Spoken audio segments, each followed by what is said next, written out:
Assalamualaikum semuanya, dengan Pak Rijal di sini. Oke, jadi kita di video kali ini kita akan bermain dengan ini simulasi dari PET Colorado.edu ya. Ini tentang interferensi gelombang.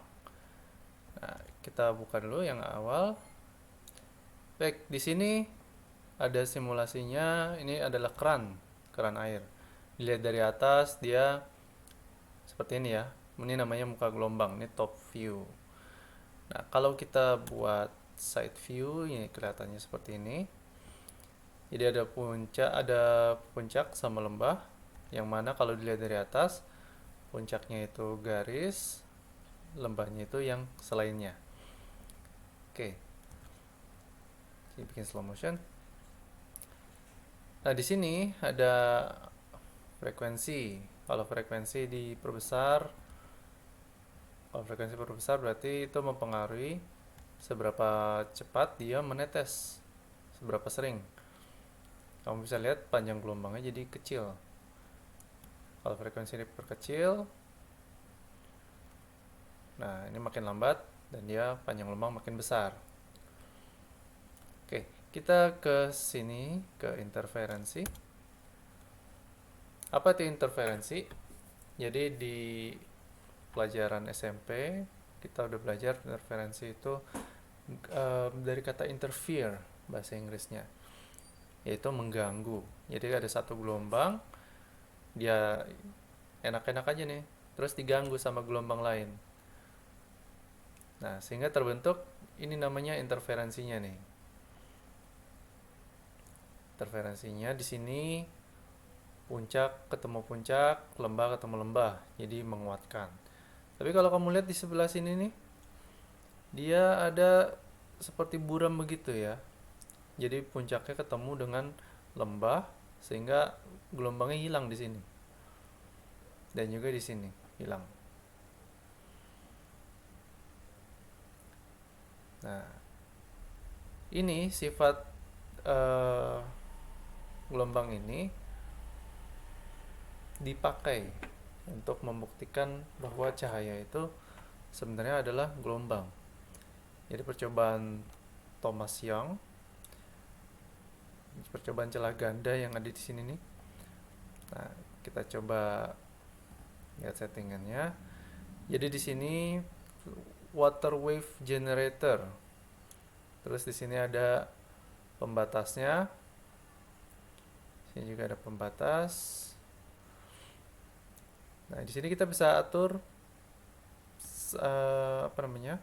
lebar celahnya. Jadi kita mau buat kecil, mau buat besar. Nah, sebelumnya masih ingat kalau gelombang melewati sebuah celah kecil ini, dia maka akan melentur, terdifraksi. Nah, jadi seakan-akan dari lubang ini jadi sumber gelombang baru yang menyebar ke segala arah. Ya, seperti ini ya. Jadi kalau ini saya makin kecilkan slitnya nih, widthnya, maka dia akan makin menyebar, makin melingkar gitu. Tapi kalau saya perbesar, misalnya begini, nah ini tidak semenyebar, tidak semenyebar yang sebelumnya saat dia ininya kecil. Nah, ini adalah salah satu sifat dari gelombang. Jadi kalau ini sifat gelombang, cahaya pun harusnya berlaku seperti itu kan. Kalau dia adalah gelombang. Oke, jadi kita coba ganti ini dengan ini kan air. Sini kita ganti dengan light generator. Nah, ini slitnya saya bikin kecil. Light generator ya lampu lah ya istilahnya. Nah, jadi lampu, kamu lihat di sini ini panjang gelombangnya 500 nanometer.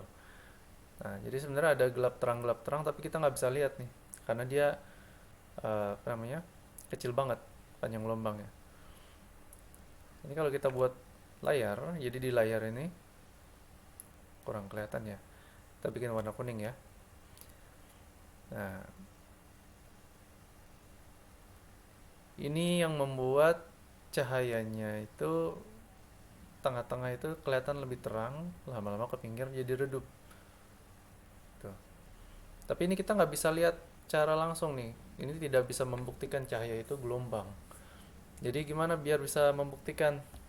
Percobaannya kita buat jadi dua celah. Nih. Oke, kita coba nyalakan ya.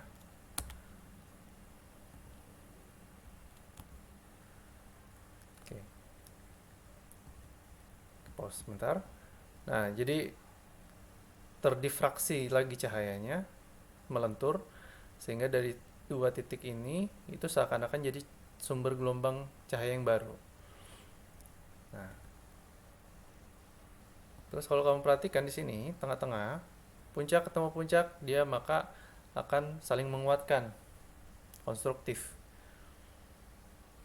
Nah, tapi di bagian sini puncak dari lubang yang satu ketemu dengan lembahnya gelombang yang sini, sehingga di sini jadi gelap.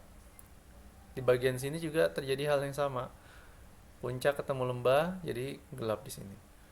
Tapi kalau kita geser lagi sedikit ke bawah, puncaknya itu jadi eh, puncak dari gelombang satu bergeser, sehingga ketemu lagi satu sefase dengan yang lubang kedua ini, sehingga di tengah-tengah terbentuk terang, terus gelap, terus terang lagi, terus gelap lagi, dan seterusnya. Nah, ini membuktikan kalau cahaya itu adalah gelombang.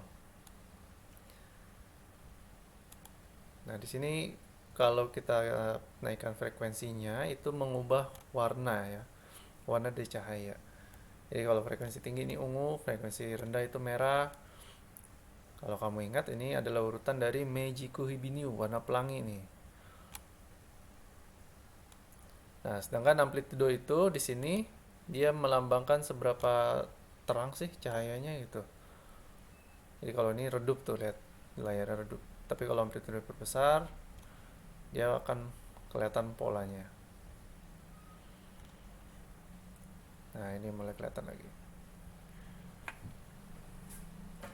Nah, ini slit separation. Jadi dua celah ini kalau kita ubah jarak keduanya, itu akan mempengaruhi uh, kerapatan dari pola ini.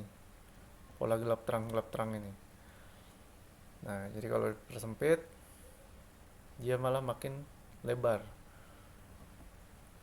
Kalau celahnya diperlebar, nah ini makin kelihatan polanya di sini. Nah, lihat ya. Nah, terang, gelap, terang, gelap, terang, gelap, terang, gelap.